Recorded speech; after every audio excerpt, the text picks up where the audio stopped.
between Vanya and I. And we will introduce our groups in a second here, but just kind of to start, I'm really excited about Maigen Thomas presenting to us today in this workshop and giving us a really practical overview of an end-to-end process to evaluate small business websites for accessibility and usability.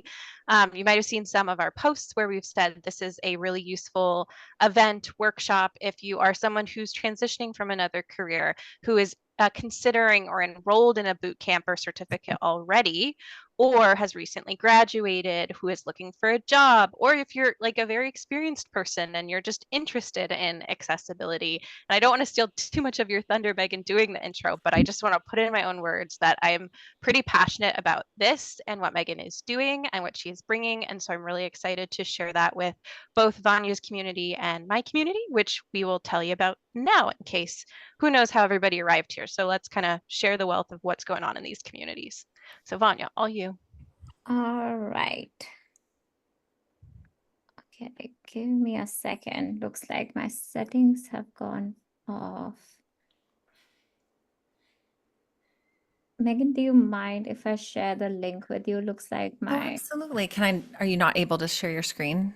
Yeah, there's some issue with it. I don't know, So some sorry. problem. I think I just Yeah, updated it. you should have the ability to share screen. Yeah. But I also think I just broke it. Whoever can do that. Yeah. Sorry about that, guys. Yeah, no worries. Let me share my screen. You can talk to it. There we go. Perfect. Thank you so much. So, hi guys. Like Jackie mentioned, I'm Vanya. I'm the co-host of this event alongside with Jackie. So, I started the group called PDX Design Pulse around 4 months back in my, own quest of finding UX UI designers based in Portland and creating a group more for more intimate and more personal. So yeah, I have hosted a couple of events. We started with the first event, which was a picnic around peak of summer. Then we had a job search event around a month back, and this is my third event, and I'll be hosting one really soon. And you can follow us on different social media I have listed on this, and we'll be sharing that in the chat as well. So yeah, I'm excited to see you all, and yeah, look forward for the session. Thanks again, Megan, for doing this. Of course. That's great, Vanya. And I love that you used the word intimate for your group. That was one of the things that really impressed me when we connected, is that that's a genuine community, right? Is like a lot of us, so there might be folks on this call since we're doing it remotely who are not in the Portland area, but Vanya and our group have both hosted in-person events. And so it's really nice to keep that intimate feeling that we know each other as people as we build these UX and design communities. Yeah, Megan, are you able to click through to the next slide? Yeah. Yeah, sweet.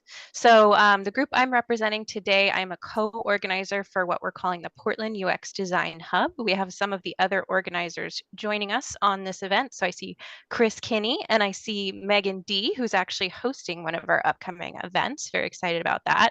And so similar to Vanya's group, we're a local group for all design professionals with a particular focus on UX design and research. I'm actually a UX researcher myself. Part of my passion is understanding better how all you designers do the amazing work that you do. And so that's one of the things I want to learn. One of our key event offerings is a monthly UX book club. And we host this in partnership with AIGA, which helps us get in-person venues, which helps us get authors, which is super exciting and something new. And so we have 2 upcoming book clubs, as well as there will be more events posted on our meetup page soon. So for now, we've got a book club in September 17th. That is for Don't Make Me Think. Megan Dykegraph, I hope I'm saying your last name right, Megan, is hosting that one, and you can register for it on Meetup. All of our events are free too, so you're welcome to join us. We also are really excited to be partaking in Portland or PDX Design Month, and we have an author who's agreed to join us live. This is going to be a remote discussion though, since he's in Detroit, and he's going to be giving a lecture on psychology fundamentals that can guide designers. That's going to be Tuesday, October 15th. hopefully you can make a little time in the afternoon, 3 to 4 p.m., and you can get that free ticket for that event on Eventbrite. And so I'm going to hand it over to Maigen now to do the intro. As she's introing, I'm going to drop a few links that Vanya and I just mentioned in the chat. But Maigen, I will let you take it from here. Thank you so much for being here. Amazing. Thanks so much for having me. Thanks so much, everyone, for joining. It sounds like we had some excitement about the day. So here's what I always forget to do. I always forget to introduce myself and say, hey, here's who I am and why it matters that I'm speaking to you.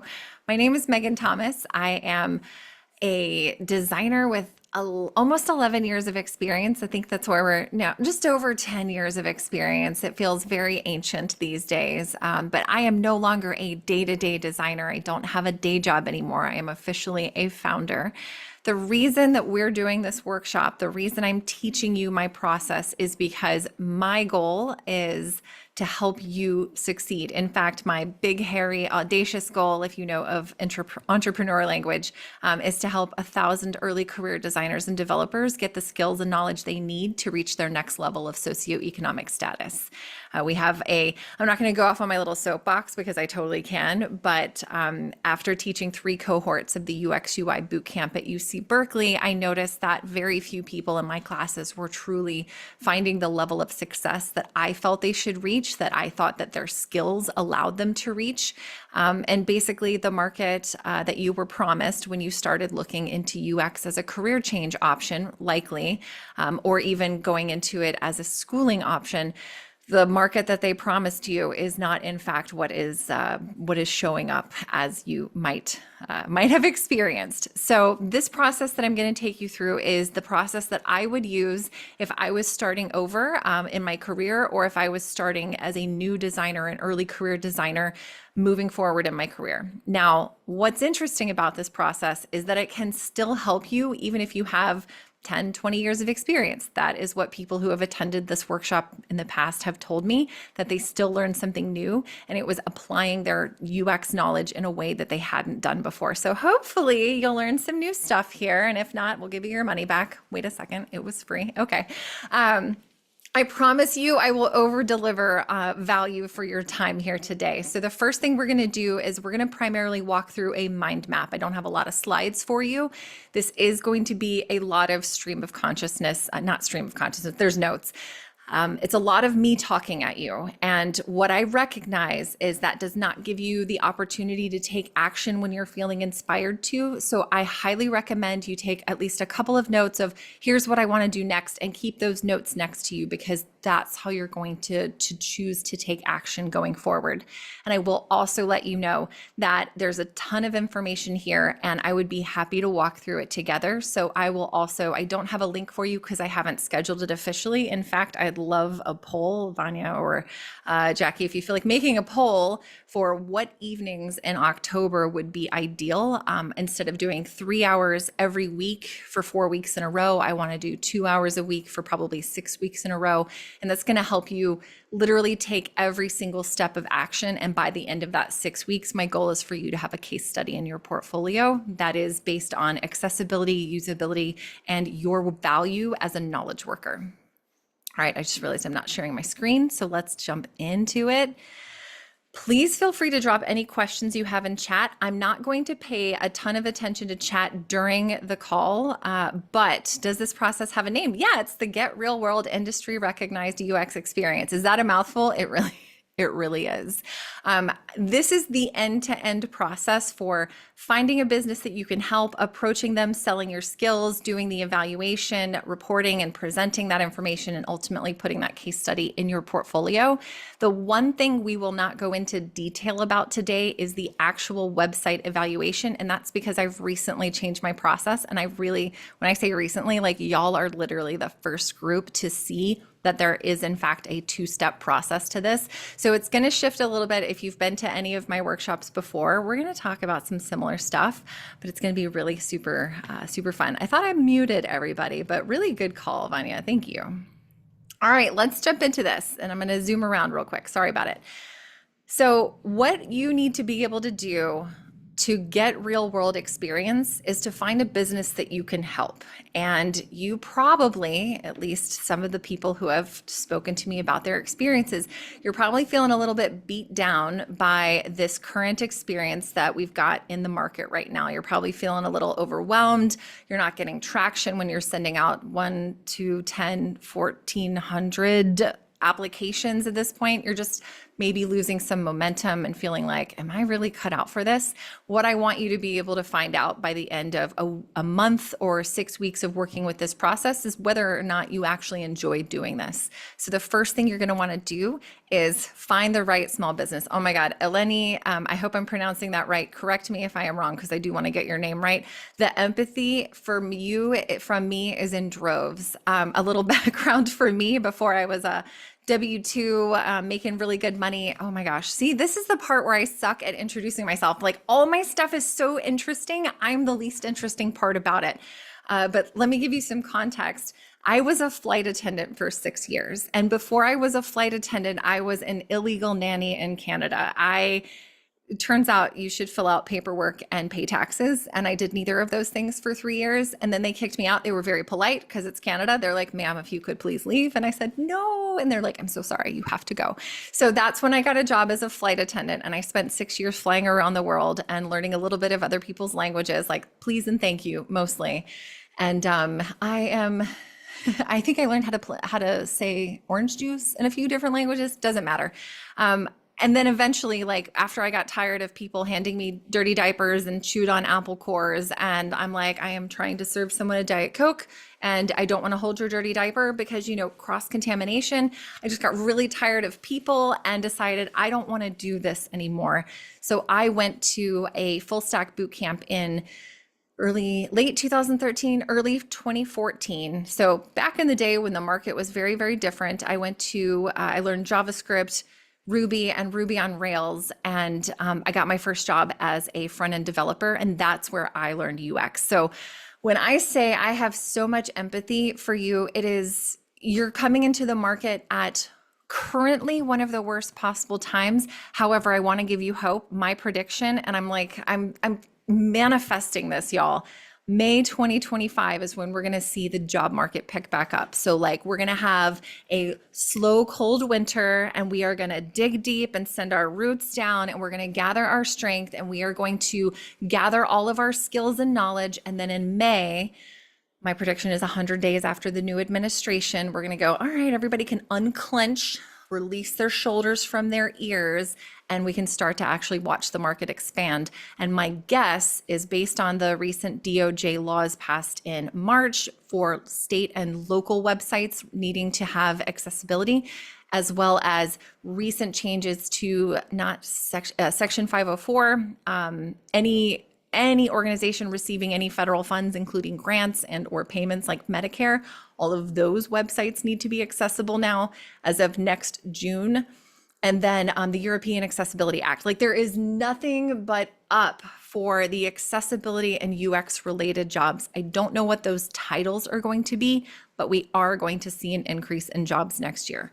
And I really I will stand on that, because I'm going to be making some of those jobs myself too. We're going to open up some stuff. All right, y'all, I get really excited about this.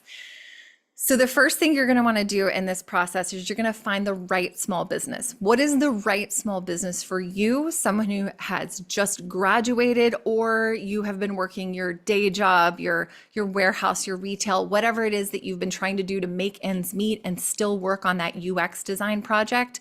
Everything feels like it's a really big bite to try and take out of any project. And frankly, who has the time and energy for this? So we want to shoot small. We want to make sure that we're able to offer value to small businesses, and we want to make sure we're looking at the right size website. So something I want you to know is we're looking at websites. We are not looking at applications or web apps or mobile apps, anything like that. So there are hundreds, not just hundreds, there are millions of websites out there that all have accessibility issues. There's an entire study done every year by WebAIM called the Million Study, and they look at the top 1 1 million websites, and they assess all of them, just the homepage, but they assess them for accessibility and usability. No, just accessibility, and they find a ton of errors. So we're going to focus on accessibility. What value can you add to a small business? Well, in this process, you're going to learn how to offer a low-cost, high-value accessibility and usability evaluation. This evaluation will identify the accessibility barriers that typically lead to digital accessibility lawsuits or simply prevent the 15% of the market share for that business from being able to access their goods and services on their website. Something you should be aware of, in addition to all of these accessibility legislation items that have come up in the last couple of years, we're in the middle of the silver tsunami. Over 10,000 people per day turn the age 65, or roughly around. Like, it's not a perfect quote, but this is from like I can't remember, Department HHS. It's people are turning 65. They are turning not into the age group. We don't necessarily need to call them boomers, but they are becoming older. And as you age, disabilities become more and more prevalent. So we are seeing a bunch of people rapidly becoming disabled. In fact, I just did a talk last week about we are only temporarily abled. In fact, it's been a running joke. I don't want to say joke. I have accidentally manifested this broken arm because I keep saying the words, I could fall down tomorrow and break my arm. We don't say that anymore because that's not what we want to draw to us anymore. But any number of us, for any reason, through aging or an accident or getting sick, we could become disabled, however, permanently or temporarily. So accessibility really matters. What is the right size website that we want to apply some of these accessibility principles to? First, I want you to aim small, miss small. It gets overwhelming. I have done the thing where I'm like, sure, I can take on that project. And then that project turns out to be way, way bigger than I anticipated. And I lose momentum and I start getting afraid that I'm not going to be able to deliver. And I start undermining my own confidence. So we really want to avoid that. We want to go for something ultra, ultra small, like 5 to 7 pages. Maybe a few more, maybe even just 1 page, but we're looking for a small website that we can actually help by assessing their accessibility. Mostly, I want you to get comfortable delivering the quality and the value first, and then you're feeling like, all right, I'm actually pretty good at this, and then you can go for bigger and bigger projects. Start small. It's so much easier than starting big and getting stressed out. So how are you going to identify potential clients for you to work with? First, you're going to remember to bookmark the bad websites. I promise you, you've already seen 10 of them in the last week and you just said, ooh, I don't want to be here. And you clicked the back button, or you did what you needed to do because it was probably a medical website and you're just like, fine, it sucks, but I need to do it anyway. Every single bad website you find becomes a potential future client. In fact, the first thing I'm going to ask you to take action on is you're going to, not right this second, I am going to share absolutely every single one of these templates and then a bunch of stuff that I don't actually tell you about.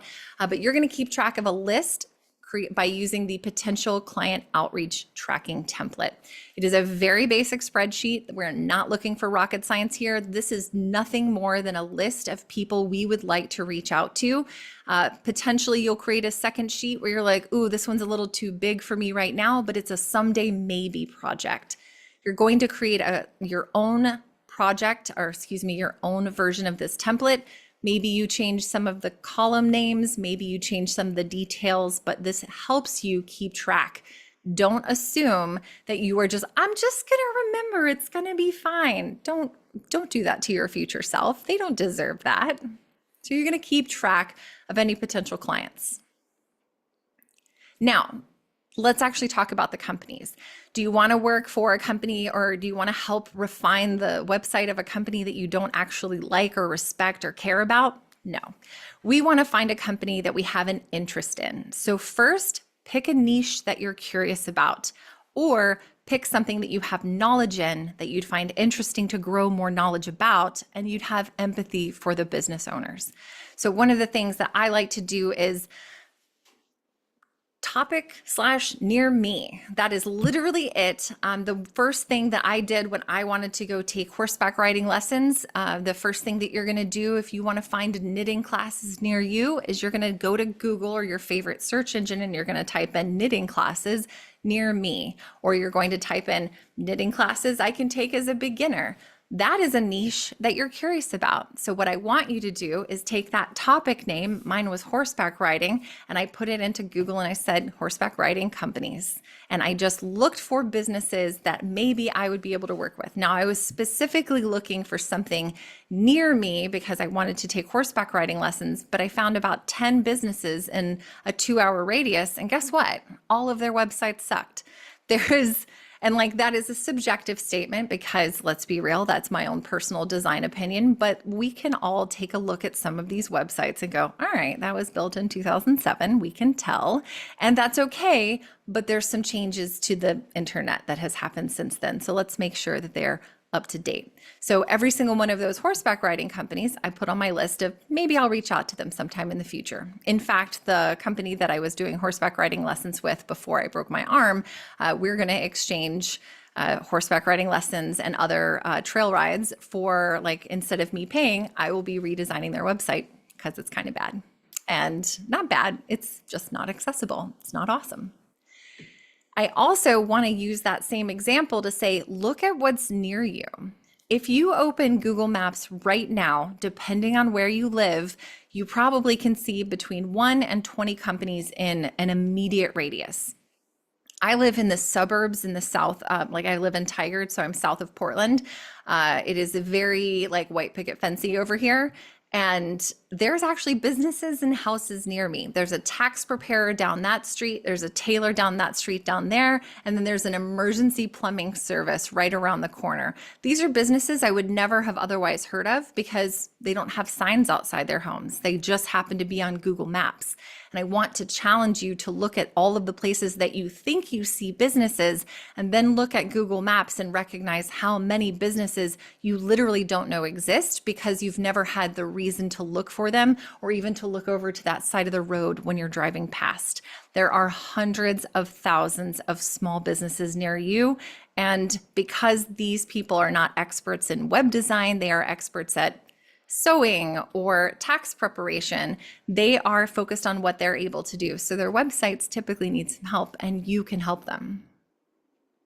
All right, so we've discussed how to find a business that you can actually support. Let's talk about how you're going to approach the business. Think about what that business, what each of these businesses needs to stay in business. I mean, the first thing that comes to mind is probably money. They need money to stay in business. To get money, they need to sell products or services to people. They need to receive that money. They need to tell more people about their services. They need to have an ongoing circle of folks, but they also need to meet their business goals. Maybe that's advertising to a certain number of people. Maybe that's sending out direct mailers. Maybe that's getting referrals from friends and family. We don't necessarily know what their business goals are. We can take a good guess when we initially check them out, but what you might want to do is go over to ChatGPT and ask, hey, if I'm a taxidermy business, what might my business goals be? Now, that's probably not one of your target markets. Don't write that down. But you are going to get some ideas for like, what might their business goals be? And Google business goals are pretty well defined. They're pretty easy. Like there's a formulaic kind of way to get around them. So you're going to get a general sense for what does that business need to stay in business? And then you want to ask yourself, how's it doing? From their website, do they look like they are modern? Do they look like they are trustworthy? Do they look like the kind of people you want to hand over your hard-earned money to in exchange for their goods or services? And if they're not meeting that, what do you notice right away that is on their website that feels off-putting or maybe just needs a little adjustment? I don't care how little education you have in this, you have probably either self-taught, you've read a lot, you've done some college or university, or you've done a boot camp, but you've learned more about the principles of design and the elements of design than these folks ever will. So maybe not everybody, but most folks. So you're going to find that there are some things that just don't quite sit right with you, and you probably have a good gut sense for what those are. So keep them in mind. Are they, in fact, making their business look trustworthy and giving value and credibility? When you reach out to these small businesses, follow a script. The hardest thing to do is to kind of vamp. If you're in sales and you've done sales training and you've got sales experience, that is super easy for some reason. For the rest of us, I don't know about you, but it is flop sweat city from the neck down. Like, it is absolutely disgusting how anxious and stressed out I get. So when I say follow a script, it is so essential, because your script is not going to make you perfect, but it gives you something to cling to when you're like, wait a second, what am I doing here? I just had an out of body experience and now I'm talking to a human. What?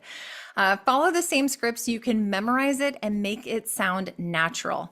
And again, because I love you, and why would I make you do all of this from scratch? I have an entire multiple pages here of a document for the basic script.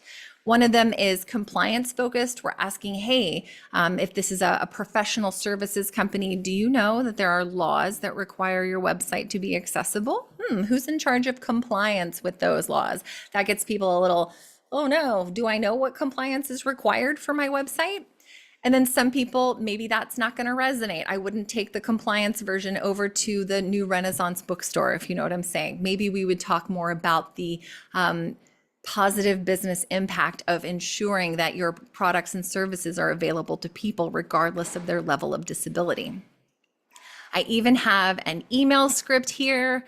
And then there's additional context, why a small business owner might care about accessibility. There's some details about accessibility, some references if you really want to dig into the details of the European Accessibility Act. It is dry reading, but it's actually really fun and important if you're a nerd like me.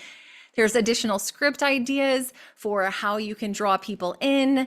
And because, again, I'll be sharing this entire Google Deck or Drive, this Drive folder here, I've got 50 conversation starters about websites and digital accessibility. So you're going to want to practice these with random people and your cat and your mom, just to make sure that you feel comfortable talking about, hey, there's a reason your website needs to be accessible. So all of this will be handed over, templates and everything, including this mind map. So please don't worry. Follow the script. You're going to memorize some of it. It doesn't, you don't have to memorize all of it. I typically tend to remember kind of like this mind map. I remember things in bullet points, and then I can kind of speak to those bullet points, especially depending on the conversation. Something you need to remember is that you are not selling something that they don't need. They don't know that the laws have changed, because who makes giant announcements like that?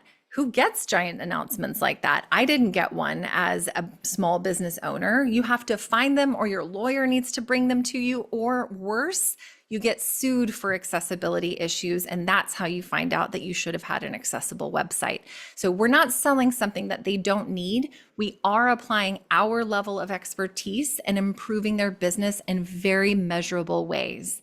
And then, of course, when I tell you to follow a script, I want you to practice again. Practice recording yourself, practice talking to your dog, and then practice will never, ever make you perfect. It definitely does not make the flop sweat go away, but it will make you proficient at this, because all you're trying to do is let people know, hey, I can help you. Only when the ADA comes knocking, exactly. All right, so after you've approached the business, and this means that we've found, oh gosh, I'm telling you, when we did it for the masterclass where we do all of the activities together, people ended up with a list of at minimum 20, and I think somebody ended up with like 70 different businesses that they found around them that they could reach out to. So that is very exciting. I'd love to challenge you to get 10. Let me know when you get 10. I would be so excited. After you've found the business to reach out to and you've made your list and you're starting to approach them, you're going to get someone who bites on that, and they're going to be excited. Well, tell me more. What is this website evaluation? What do we need to do for that? We're going to sell our service, and I'm teaching you the exact same service that I use for my business. So like, I'm not just like, yeah, this totally works. Level 11 Technology is an apprenticeship agency, and all we do is website evaluations for any size organization to figure out, hey, where's our weak spot? when it comes to accessibility. And I got to be honest, we're on 11 of 100 right now. We just finished that on Monday. And I did like 20 or 30 before I did that just to dial in my process. There hasn't been a single website that hasn't had accessibility, including some of the very newly redesigned government agency websites.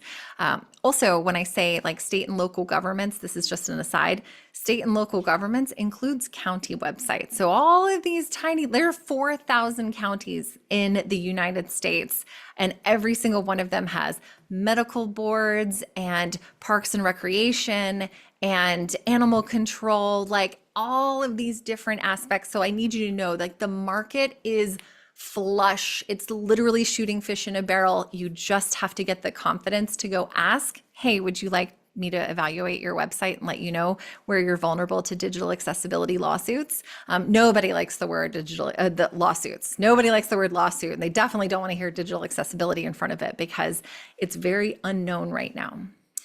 All right. So, thanks, Jackie. Sell your service. You're going to make an offer. What's your offer? Your offer is, what you're selling is I probably should maybe not nest this so much. You're selling a low cost, high value website accessibility and usability evaluation for about $100. Now, we're going to talk about the cost of this because I have told you to sell it for $100, but now I've revamped what it is that you're selling because what you're actually doing is so much more valuable than $100. If it takes about 4 hours entirely, that means that you're making $25 an hour. And that is honestly as low as I would be happy for you to be paid. I know some people are like, well, I mean, minimum wage isn't even that. And I'm like, that's great. We're knowledge workers now. So we make more money because we're using our brain to solve problems and not just our body to do it. So $100 is the lowest. The reason I say this is because it's a really easy amount of money to say yes to for a small business to get some peace of mind and identify what their vulnerabilities might be legally. And it's also a psychological thing for you because asking for money is historically pretty hard. I don't want to manifest any barriers in your future, but it's not too intimidating of an amount to ask for, especially if you're not used to selling as a soft skill. So getting your feet wet on this is going to be much, much easier. And it gets you prepped for asking for more money when you're like, no, the lowest salary I'm willing to accept is $100,000. And you're going to say it with total confidence, it just flows out of your mouth because that's what you're worth. Telling y'all, I will flip a table. And here in a few, I'm also going to give you some more advice on money, but you're selling a website evaluation. That's it, nothing more. How are you going to ask?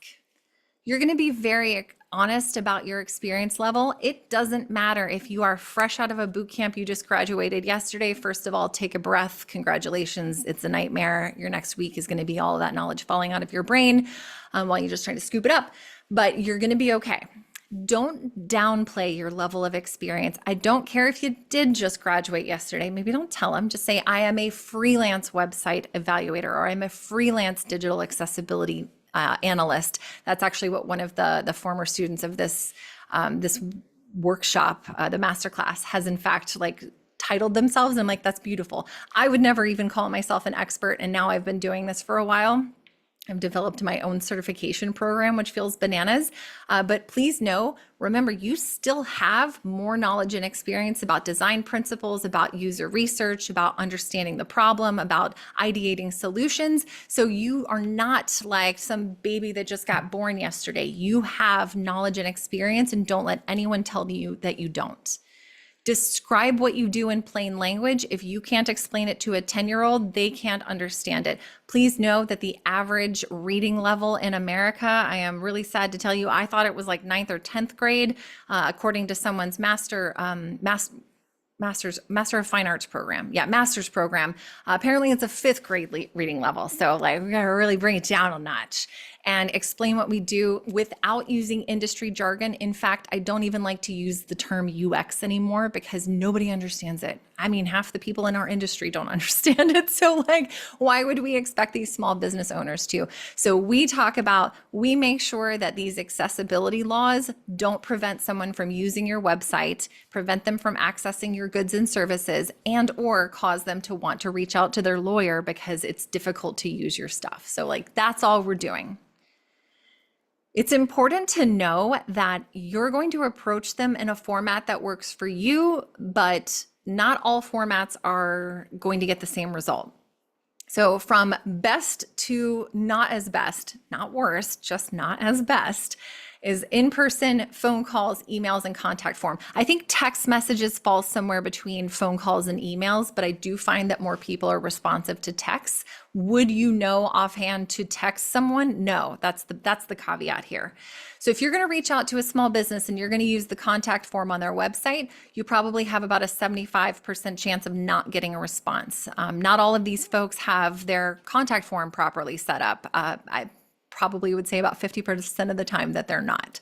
So you can absolutely reach out via their contact form, but I don't think you're going to get a response. If you send an email, that's probably better. A direct email from your email to theirs, fantastic. Do they check emails? It's a questionable statement. All those horseback riding locations, nobody checked their emails, but they were happy to text me back, which I was like, ooh, I'm an elder millennial. I don't love this.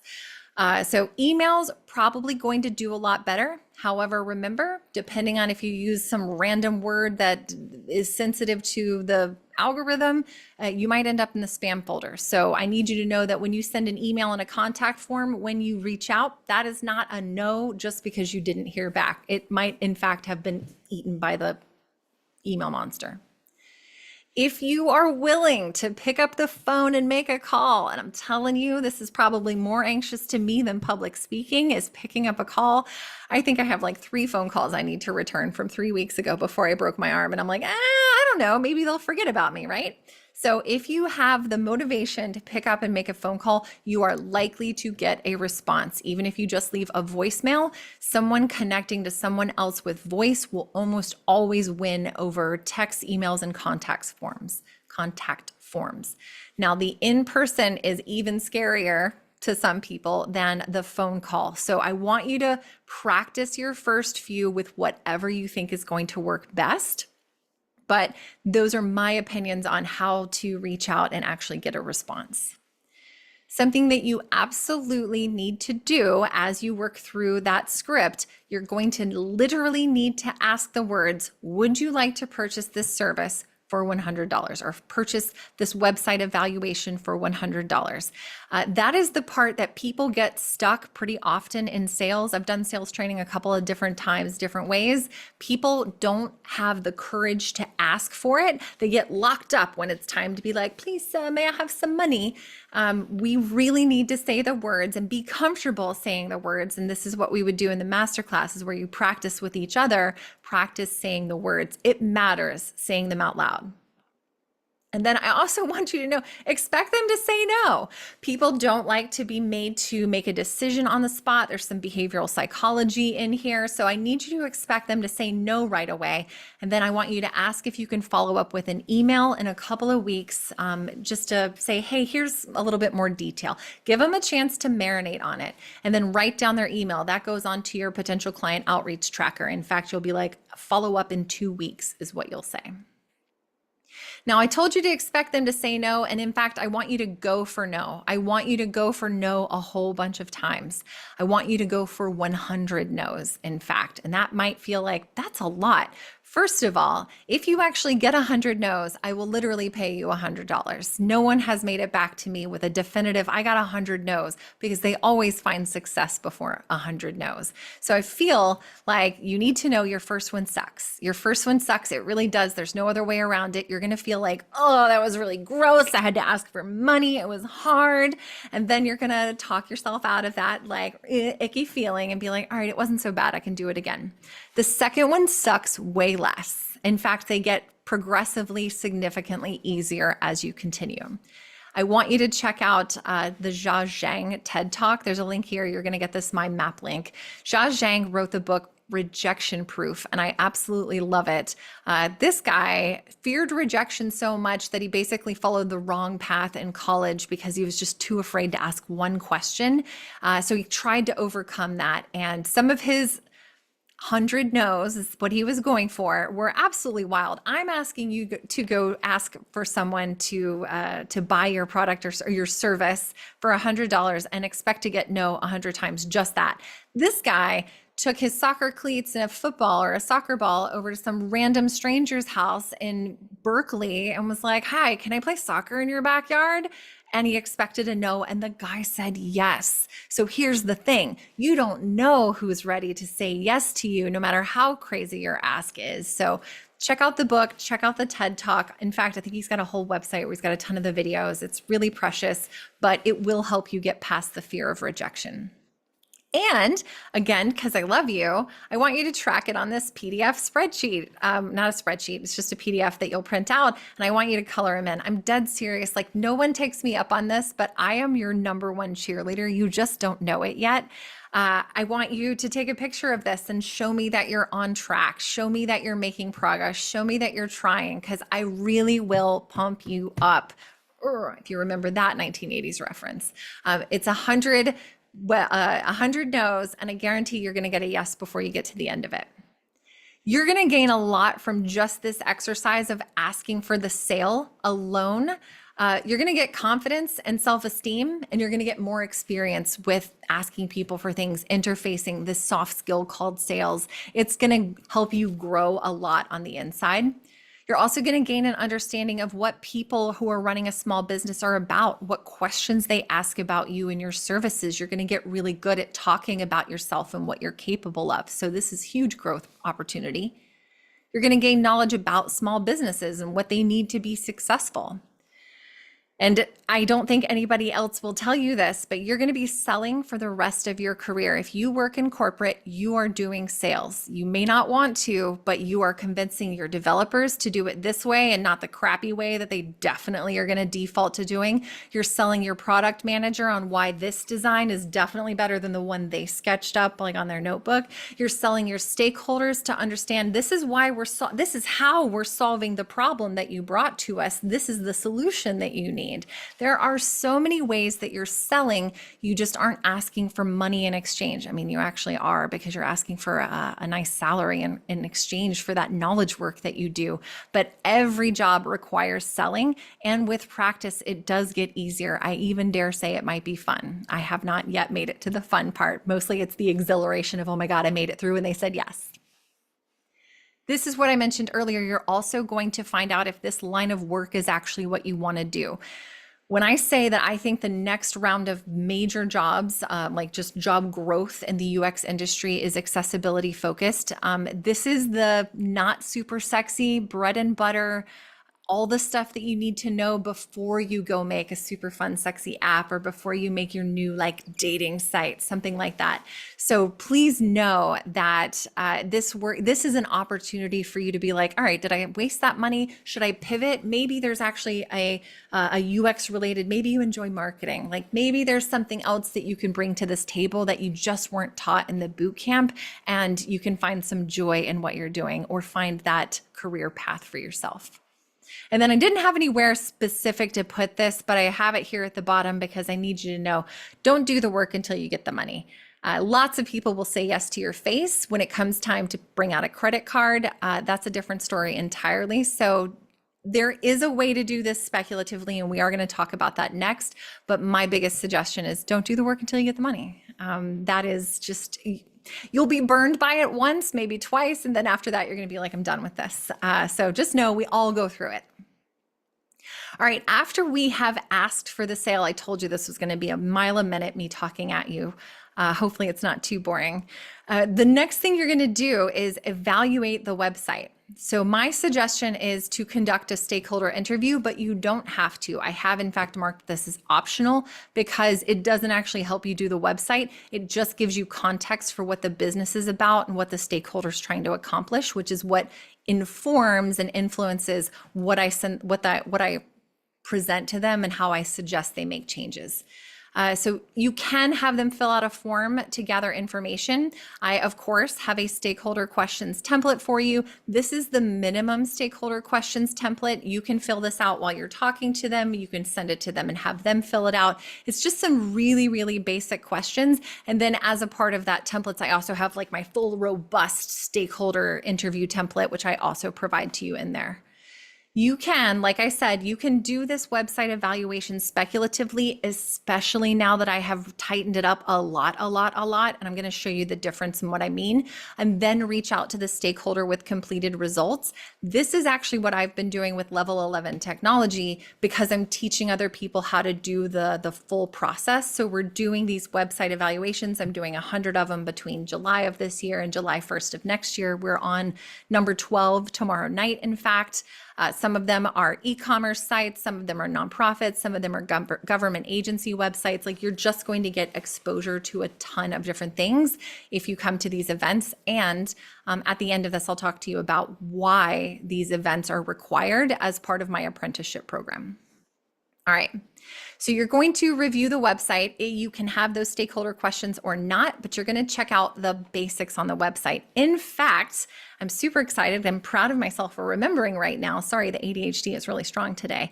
Please subscribe on YouTube if you will, because my first round of, I'm trying to make this so you don't have to listen to me for like 4 hours straight at a time. So I'm trying to break this up into really bite-sized, sushi-sized pieces of information. So when you check the basics on the website, starting tomorrow, I now have 7 videos in a row talking about why each of these website basics matters, how it protects the website owner, how you should actually check for these website basics, how they should be laid out on your website, all sorts of information. And I think the videos are like 4 to 7 minutes with the exception of the accessibility statement because it's so important. That one's 11 minutes. And the accessibility statement I like to call out specifically because there are no legal buffers in the United States right now to prevent a small business or any size business from being sued by any customer. This has in fact gone to the Supreme Court in February of this year. There was a partial ruling on one of the aspects, and we're still waiting for like next season, I guess, on SCOTUS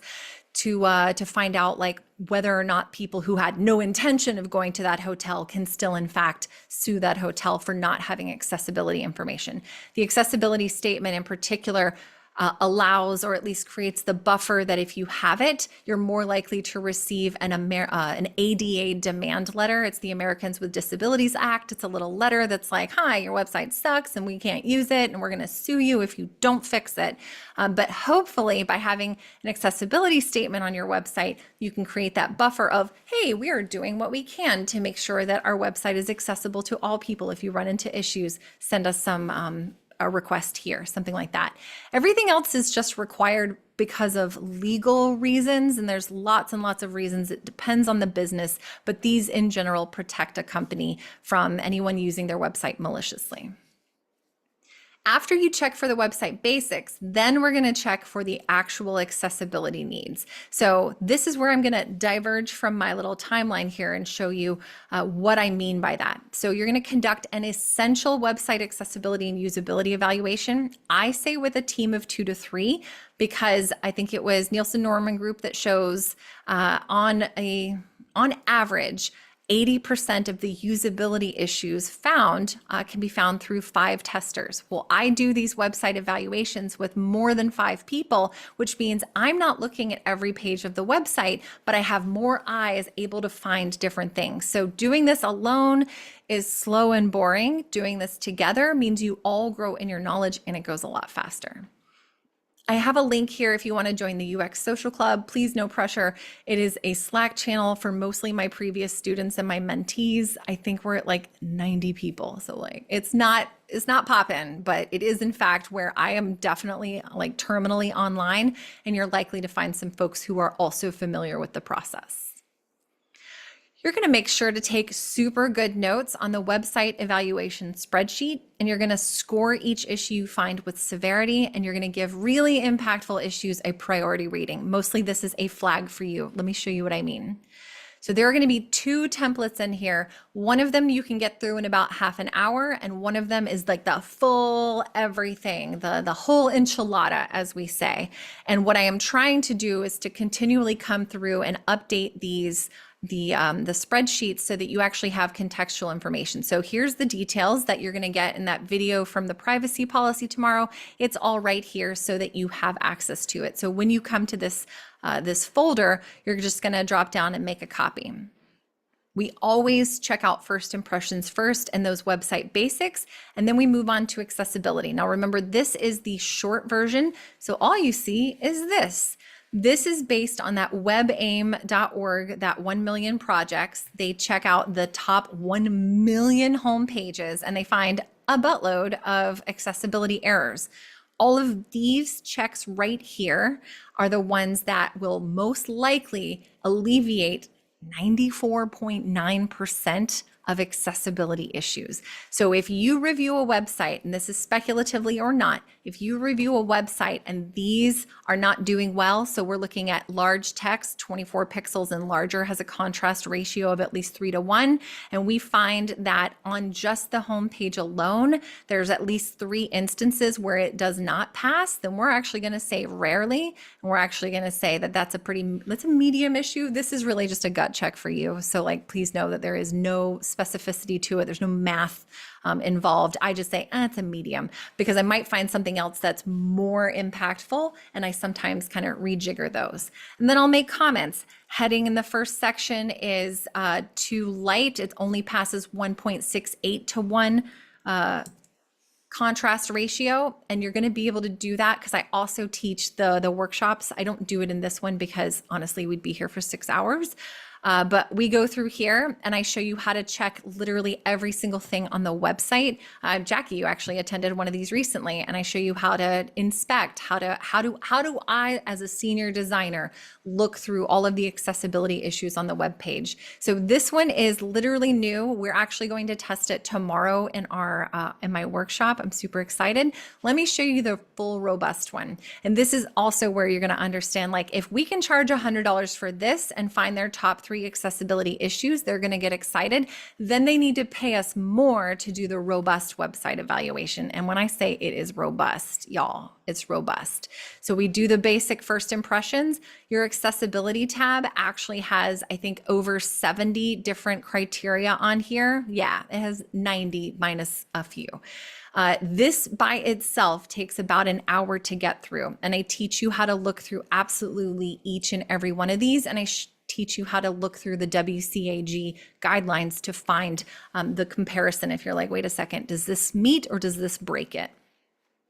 Then there's 10 more tabs here that align with the usability heuristics from Nielsen Norman Group. They're not exactly aligned because I combined the error prevention and recovery, and then help and documentation, so that those are at the end. But each one of these tabs has additional probably 5 to 10 criteria that you're looking for usability issues, not just accessibility. So if anybody has asked you, can you do a website review? Can you do an expert review, a heuristic evaluation, an accessibility review? This is all of those things combined. So it is super robust and it leaves almost very little out. And then at the end, you've got a summary page only for the larger one, only for the big website accessibility evaluation. And by the time you get through all of these, you'll have scores here that align with the impact on the user experience. Typically, we're going to see somewhere around a 2. If we see below a 1, that is a nightmare. That means that company is lucky they haven't been sued. Anywhere between a 1 and a 2 is you should probably fix this really soon. Hard nod. Oh my gosh, you guys have been just flying by the seat of your pants. And then 2 and above is probably going to be fine, but you're able to call out, hey, you've got serious accessibility issues regarding missing alt text and color contrast. And then you've got some other usability issues that I can help you with. So these templates are not for anything other than for you to identify accessibility issues, bring it to that stakeholder or the business owner, and then tell them, I can fix this for you. I got you, boo-boo. And that's in fact what we do next. I take that back. We're going to do that here in a second. Hold on, I didn't mean to zoom so far out. All right. So we're going to, after we find the issues, we're going to end up with a whole spreadsheet. And I do mean like a whole spreadsheet full of notes. You're going to have a score on everything. You might have some prioritizations. Those are typically a flag for me to be like, hey, you should mention that in your report. And that's what we're going to do next, is we're going to synthesize and recommend. Make a list of the top issues to fix. Now, stick to Miller's Law. When you're presenting this information or you're gathering this information to say, hey, you've got some issues to fix, nobody wants to be told their website is ugly. That's basically walking up to them and tell them your baby is ugly. They might have made that. Their niece might have made that. Somebody who's in 8th grade. You don't know. So we don't tell them their website's ugly. We say, you have usability issues or accessibility issues that leave you vulnerable to digital lawsuits. That makes everybody go, I'm sorry, hold on, I would like to pay attention. Miller's Law is the psychology law, I think it is. Basically, it means that as humans, we can only hold somewhere between about 7 items in our brain at any one time, give or take 2. That's the general gist of it. I need you to recognize that not only are people paying attention to what you're saying and these issues that you bring up, so you don't get to put 7 issues on here. They're also thinking about, wait, I got to pick up the dry cleaning and I forgot to get milk. Oh my gosh, did Johnny pick up the stuff? Where am I supposed to, like, they have so much going on in their life and in their world. You need to pick 3 things, the 3 most impactful things, and those are your priority issues to bring back. You don't need to overwhelm them with everything. In fact, you're going to hold some of it back to be like, oh, there's some other issues that we could find, but I didn't want to overwhelm you. I just wanted you to know that you've got some pretty serious ones here. When you call those out for those stakeholders, you're going to prioritize the higher impact items over the widely spread but low impact items. If you have, for instance, like the low contrast text, but it's just barely not meeting contrast levels and it's only in a couple of places, that's a way lower priority than none of your images on this site have an alt text. So like we're going to prioritize the alt text because that is literally one of the top 2 issues that leave you vulnerable to accessibility lawsuits. If possible, we're going to just kind of smoosh a bunch of things together to be like, well, on like 40% of your pages, you've got large text that doesn't pass accessibility guidelines for color contrast. We're going to group those together so it's not like 40 single instances. No. We're just going to say in a lot of places, you've got an issue in this particular realm. And then we can kind of like break that down into further tasks later. We don't want to overwhelm the stakeholder. We don't want them to shut down because then they say no when we're like, hey, we've got some issues because we want to make more money than just $100 from them. This does get easier with practice. The more websites you do, the better your judgment becomes. It's another reason that in order to be one of my apprentices, you have to do 10 of these website evaluations with me. It's a hoop to jump through so that I know that you're dedicated and committed and you care about accessibility, but also because it means that by 10 of them, you're going to be more of an expert than anybody else who's showing up on day 1. You're going to make recommendations for how to fix these issues, and I need you to communicate your ideas in the lowest fidelity possible. The most useful method or helpful is what wins here. We're not going for perfection and we're not going for beauty. First of all, they're not going to pay attention to it. So the first thing I want to say is screenshots with annotations. This is my number 1 way to communicate. This button is over here. It needs to be over here. Actually, I take that back. That's my other one. For instance, in one of my videos, I'll show you in a little bit, I put just a pink box around the donate now button that was on somebody's heading. Like all of their titles, their navigation menu items are huge. And then there's a teeny little donate now. Like, do you not want money? You're a nonprofit. So my call out with the annotation was make this button bigger, make it stand out to people. You can also use wireframes if you want to, if that feels meaningful. But I would honestly say my second favorite is Franken mockups. And like this, I need you to know this I learned in my first UX job, my first job in tech. It was like, do not reinvent the wheel. Don't go create an entirely new wireframe or high fidelity mockup when you can take a screenshot. And this is what I mean about the buttons over here. And I think the button should be over here. I take a screenshot of the button. I move that screenshot to where it needs to be. And then I cover up that other button with a little black square or whatever the background color is. It's not rocket science. It's not fancy. And frankly, it gets the job done better than some of my high fidelity stuff. And it certainly works in like 1/10 of the time. So Franken mockups are one of my favorite things that I ever created. I don't know what anybody else calls them, but I call them Franken mockups. All right. So we're going to find those issues to fix. We're going to make recommendations on how to fix them, and then we're going to smoosh them together into a beautiful report that we are going to create a slide deck out of. Use Figma slides, use Canva if you want. I honestly rely on Canva a lot now because I am not a visual designer. I am a UX designer, honestly more of a generalist than anything else. So if you're not super great at the visuals, don't feel like you got to do the visuals. You're okay to lean into what you enjoy.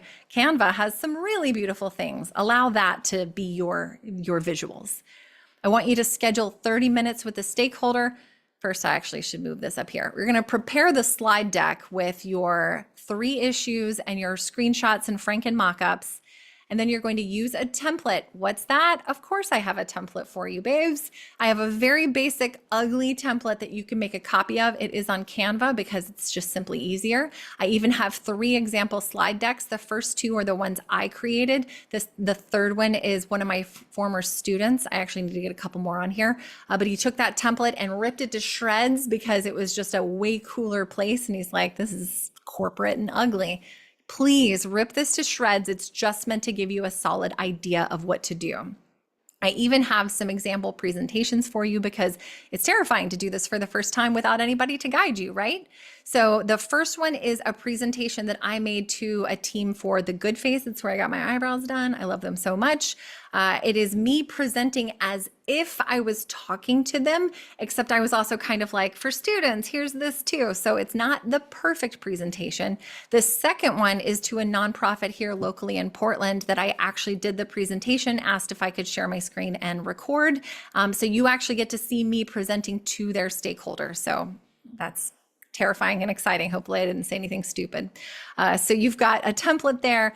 You're going to give a very brief overview of the evaluation methodology. Remember, we are not using big words. We're saying, hey, I'm looking for this against some very clearly established guidelines for web content accessibility. I'm not reinventing the wheel and I'm not making stuff up on the top of my head to tell you your website's ugly. This is documented and it's legal. Big groups of people have done this. You're going to define those most important issues you found. Like I said, stick to 3. You could probably move up to 5. I've done as many as like 12. And I will say that the more results you give, the more overwhelming it is for the stakeholder. You'll see.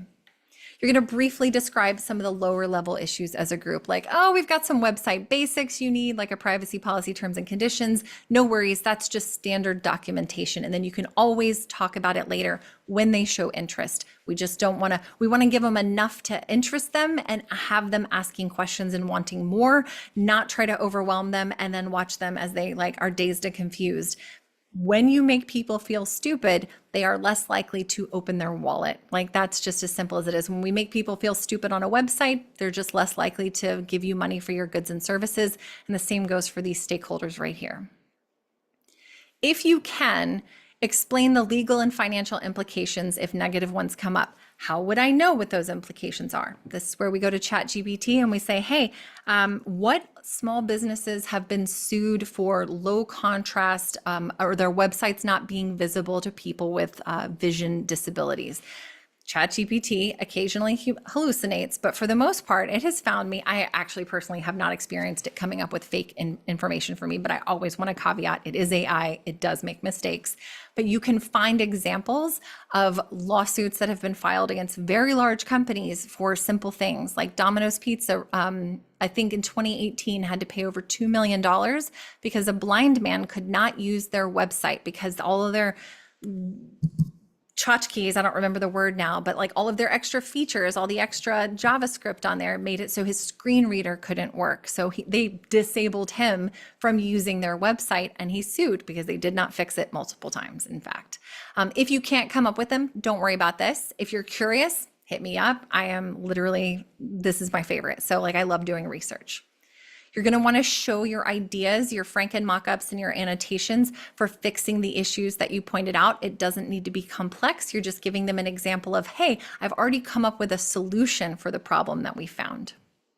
And then if you can, again, describe the estimated improvement to the business if changes were made. It can be very vague, like, hey, your donate button is really difficult to see. What I suggest is that we make it twice as big, and we also include it in multiple places on the website so that people feel like, oh, there's a sense of urgency. So again, those estimated improvements come with time and practice. After you prepare that slide deck, you're going to schedule a 30-minute meeting with the stakeholders. You're going to present for 15 to 20 minutes. It doesn't need to be a long time. We're not trying to deliver a lecture at university here. You're not going to be Maigen just talking at them for 90 minutes. Present it, ask what questions they have, answer them if you can. Thank them for their time. Your time is the most precious thing that you can give me. So let me also take a moment to say thank you for spending your Wednesday evening with me. It is the most valuable thing an audience can give you. So hopefully I am earning your trust by providing value as well. The second most valuable thing that they can provide you is feedback. So ask for that as well. In fact, I just had the inspiration to tell you somebody recommended that I do this. Take a screenshot and share it to LinkedIn and say you had a good time tonight. And if you didn't, also say that. I'm actually down for getting negative feedback too. Don't blow smoke if you were like, this is too much detail. But yeah, take a screenshot and share it on LinkedIn. That is the most helpful thing that you could do for me. What they can do for you by giving you feedback is also a follow-up question, is ask them, who do you know that I should know? Because they are going to have friends who they can introduce you to as well. And once you have demonstrated your value, they are very excited to connect you with other people because they love to feel like they're providing their friends and colleagues value by bringing them such a valuable resource like you. All right, so once you've presented your slide deck, you've said, hey, we found some significant issues. Here's some of our suggestions for fixing them, our royal we. Here are my suggestions for fixing them. You're gonna wanna upsell. If you feel confident that you can make these changes within a reasonable time frame, I want you to pitch your services to fix those issues.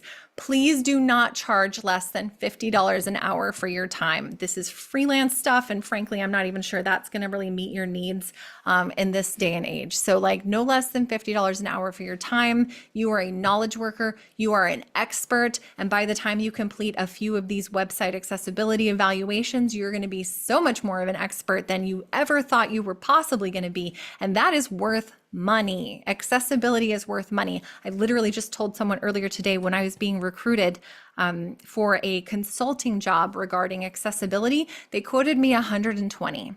That's not $120,000 a year. That was $120 an hour. So like, I don't know exactly what I needed to do for that $120 an hour, but like I could probably figure some shit out. So like, I need you to know, not only are these jobs coming, they are going to pay well because it's mandatory. The European Accessibility Act is going to have however many countries are inside the EU. It's not just one legislative body, it's every single country in the EU that you have to meet their accessibility requirements. Like, it's a big deal. So these jobs are coming down the pipeline, and you're going to be prepared by getting excited about and versed in accessibility now. This is also the situation where you're going to be able to explore some of your other digital technology skills. So if they have a website that's on Bootstrap and you learned Bootstrap in your boot camp, you can take care of it. If you're excited about digital marketing and you want to know what UX and digital marketing have to share in common, like absolutely lean into that. Development, coding, your content management system management, everything is figure outable. I don't care if you're like, this is a Drupal website and I've never heard of Drupal. Doesn't matter. It's incredibly well documented. It's an open source framework. In fact, Joomla, things that you might never have touched before, I promise you, once you've touched a couple of them, you're gonna be like, this is old hat. Everything's documented. There's videos walking you through new stuff. Just because it's new does not mean that it is overwhelming and that you cannot do it. So please know everything is figure outable. I promise you. If you get a 2-week, literally get your free Webflow subscription, your 14-day, and then cancel the trial before you have to pay. Don't let it like hit your credit card, but just get familiar with a new platform or a new product, and then you're going to be able to go, yeah, I got this, no problem, $50 an hour. Now, depending on where you are in the world, you don't need to do any legal paperwork to freelance for these $100 website reviews. If you start branching out beyond that and you start charging that $50 an hour, they're probably going to bring you on as a contractor, like a 1099. That means that you are not paying taxes out of your immediate pay and you will be charged taxes later. Don't worry about that immediately. I think it's like if you receive over $600 from one entity, that's when you're going to have to start claiming taxes on it. So for your first couple, don't worry about it. If you decide, hey, I'd like to be a freelancer, well, then let's talk about how you start your business, because I'm happy to help you do that too, because I love it. I'm a big fan of it. You might need to pay taxes. Please look up, don't get kicked out of Canada like I did. Pay your taxes, figure out what those paperwork things are, and go do them. You're going to need to look into those freelancing laws. Not a lawyer, not a doctor. But there's things that you're going to need to do, but just for your first couple to get the experience, don't worry about it. And then finally, add this to your portfolio. This is a case study that is value-driven work. It demonstrates your understanding of accessibility and UX in a way that the industry can recognize. If you do sell your services to fix those issues that you found, that's an entirely new case study. In fact, it might be several. Maybe you do some research, maybe some UX design, maybe UI design. Not all of those need to be in the same case study. We'll talk about that at another time. Build your portfolio with real world work like this, and you are viable in the current job market, but you are especially viable when things start picking up for these corporate roles that we all, until we get universal health care, we need the job to get that nice insurance so that we don't die on the street. So sorry, I'm getting real sassy. It's 7:15. Build your portfolio with real world work so that you can get those jobs that are going to open up next year. A few of these, and you're really going to demonstrate what you know, and it's going to be much easier to talk through than some process that you followed a couple of times and you kind of sort of have a handle on, but really it looks nothing like that in the real world. Finally, demonstrating this level of being a go-getter shows that you are ambitious, you are driven, and you are a fantastic hire. People who would do this are people that I would hire. That is my entire spiel. Now you have a wall of text to look at from me. Here is the link to the Google Drive. I'm dropping it in the chat right now. You have all of those blah, blah things, Canva template for the stakeholder presentation, 100 no's, the full stakeholder questions in here, and then the memory jogger is the final thing. If you cannot come up with any businesses near you, you literally live in a hole in the middle of Wyoming. I assume that's just big square space. These are people that you should be able to reach out to, members of your family, lists you already have, your closest friends, your hobby buddies, people you do business with. Like if you have a butcher, a baker, a candlestick maker, I don't know, you have connections that you just don't think of immediately because they're not in your life all the time. But these are the folks that you would be able to reach out to. And if they have a business, fantastic. But maybe they have a sister, a brother, a cousin, a nephew, a niece, someone who's like, oh, I make flowers or something. Like, reach out and ask, who do you know that I should know? All right, this is me stopping sharing, opening up questions. I have not read any of the chat. Thank you for being here today. Maigen, thank you. I think, Cindy, you said it so well. This is such a gift to all of us that you are sharing these templates with us, that you encourage us to continue to reach out to you about topics outside of this. Just thank you so much. You're so welcome. I'm like, where's my little heart? Yeah, I think this was so good, really good. Thanks again. Yeah. I am genuinely excited for anyone who will follow this. I think someone may have shared my links for events, but basically they are for charge in order to basically the max you would pay out of pocket to learn from me is $250 over 10 instances, and we're only doing 2 or 3 a week. So I think it's affordable. And there's a lower tier option for $10 if you're unemployed, underemployed, or you're in a country that just has a much more depressed economy. It's honor system. I don't care what you pay. I am looking for you to show up and do the work and get excited about what we're doing.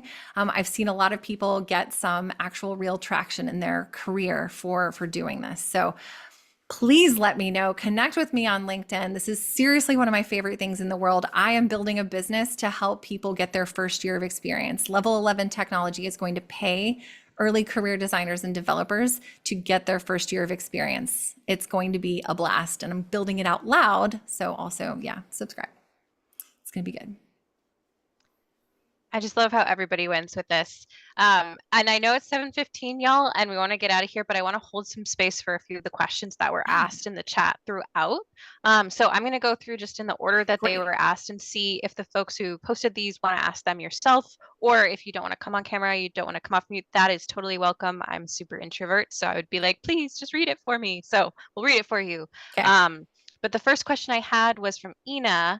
Ina, did you want to come off mute and ask that question, or I'm happy to read it for you? Oh, sure. I can ask the question. Yeah. Maigen, you were talking about approaching people in person and how that's kind of a preferred method for getting clients.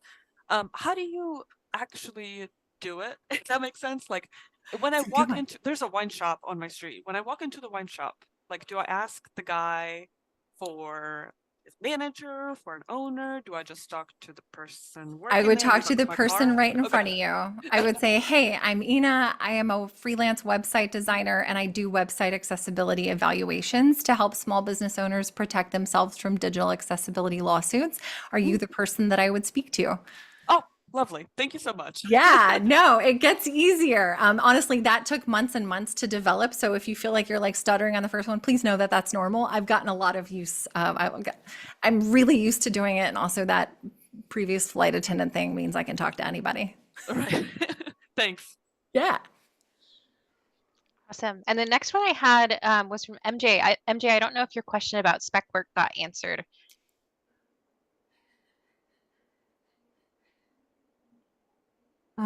Hi Megan, thank you so much for hosting this really delightful just reintroduction to the UX process. I'm just like eating it up. Yeah, I had a question about, if they ask for like spec work, like they're not ready to shell out like $100, but they kind of want to see what you have to offer. Mm. Any thoughts around that kind of a situation? Thank you. That is a really great question. And like my sass is coming to mind here because I'm just like, I mean, if you walk into a laundromat and they say, well, do you have spec work? I'll be like, so can I get my shirt dry cleaned for free just so I can see how well you do it? So like that's the sassy answer. And it might, depending on the person, that might vibe with you and they'll be like, oh, that's fair.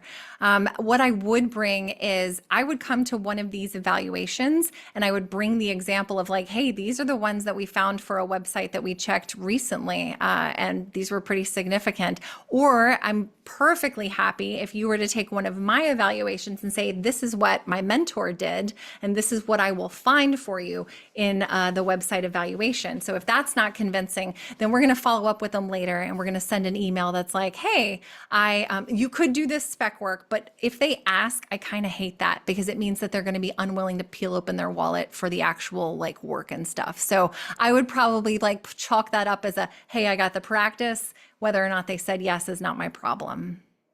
Yeah, if they were really, not want to say shady, but if they were hedgy about it, $100 to find out whether or not you're like vulnerable to lawsuits is probably an easy yes for most people. That's what I've heard.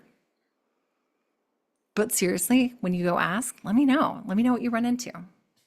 Great, thank you. Yeah.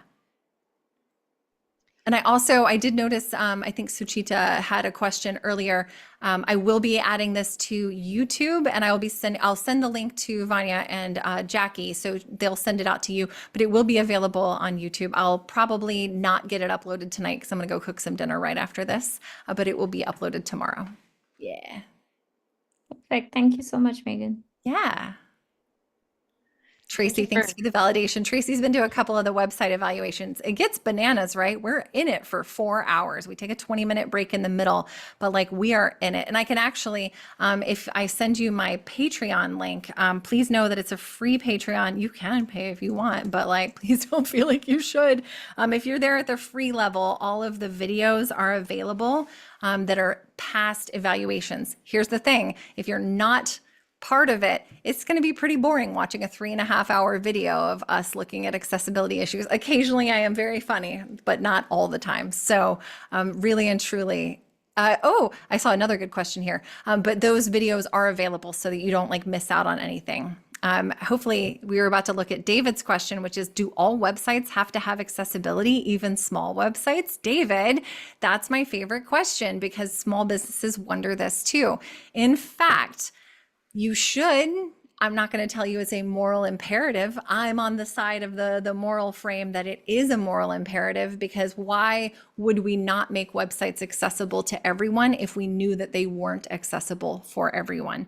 So it's good business. It's some people would follow that moral code, but also it is if they're the kind of person that's like, I don't really care who's disabled or not, they would like to avoid lawsuits typically. So yes, even small businesses, it's especially, let me try and remember exactly.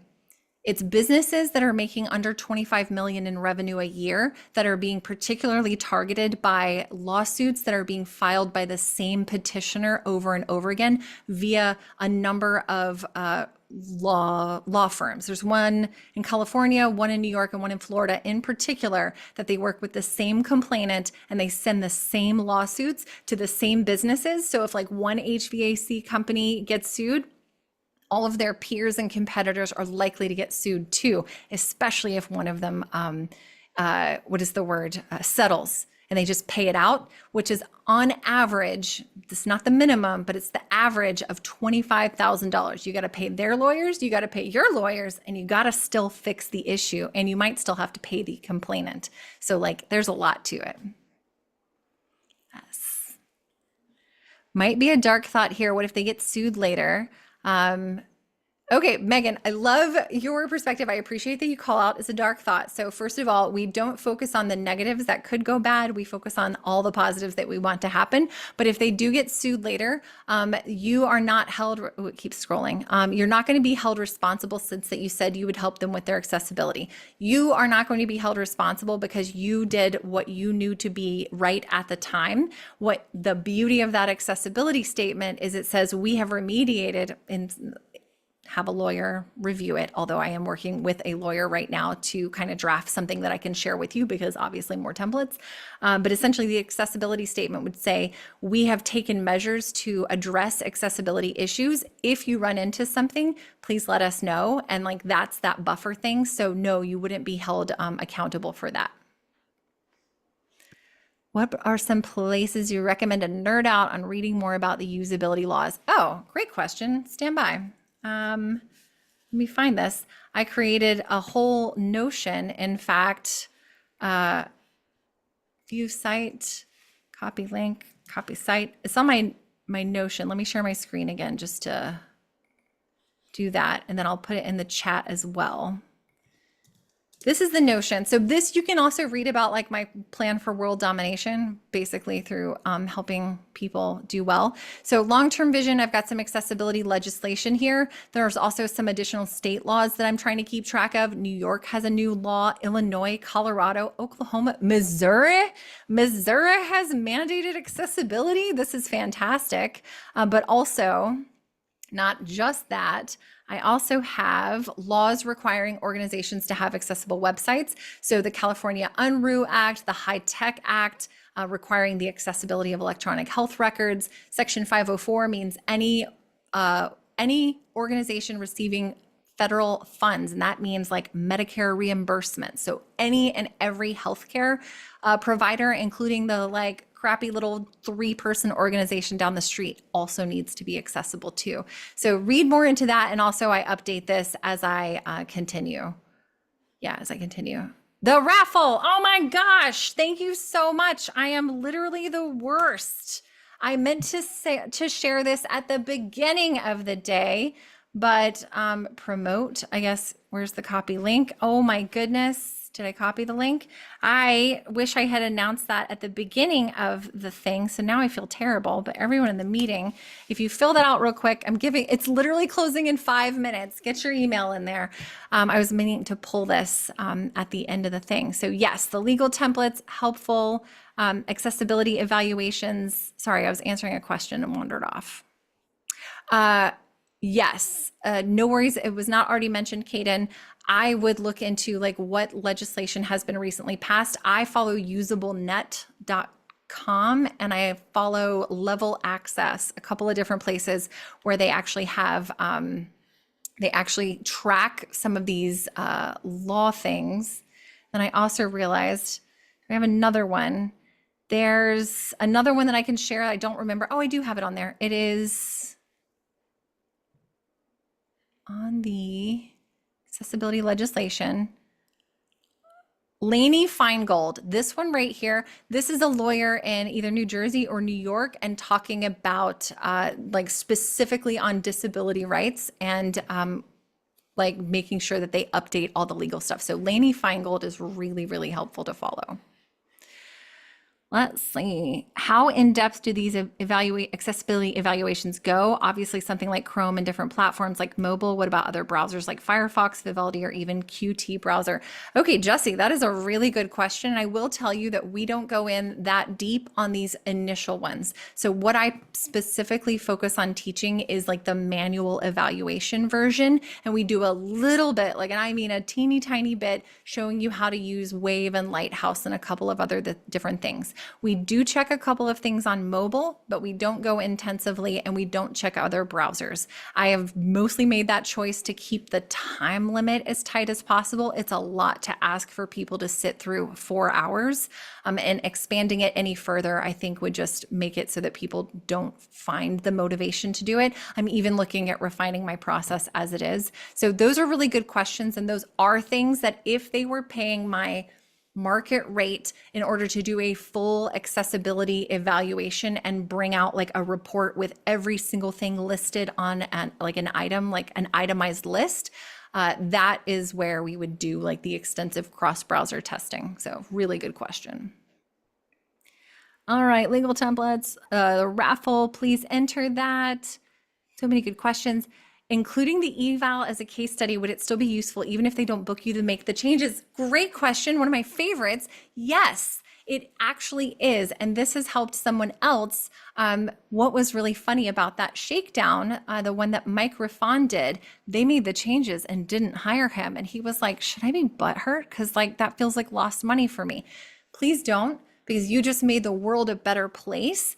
Even though you didn't actually get the money for like making those changes yourself. First, you were a disability rights advocate just by the sake of you doing that. Second, they made those changes and you can show that impact in your case study to say, hey, I reached out with these changes. They made them immediately because they recognize the value of not getting sued.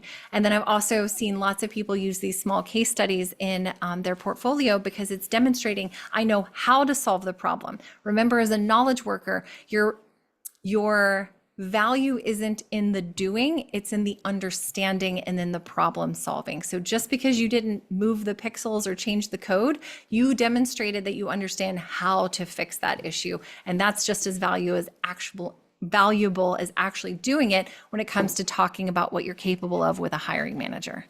Freaking great question. Love this. Oh my gosh. All right. Feels like we did really good on time. I had it until 7:30. I don't know if y'all did. So that was super fun, or at least I had a good time. I love talking about this. I get really excited about it. I'm dead serious. How will you be getting the link to the recording? It will come out from both Vanya and Jackie, and I will happily send an invite and a recording. Anything you need, just hit me up. Connect with me on LinkedIn. That's the best way to get in touch with me. Or my email is just firstname.lastname@gmail.com. I'm so glad that you were here. Please let me know if you have any questions or follow-up problems. Yeah. Thanks, Kaden. Thanks, Tritya. I appreciate you. All right, we can either just sit here and compliment me for ages or we're going to say goodbye. Have a wonderful night, everybody. Let's go have some dinner. I'll talk to you soon, okay? Bye. Thanks, everyone. Bye. Thank Thank you you so all. much. Bye-bye. Thank you very much.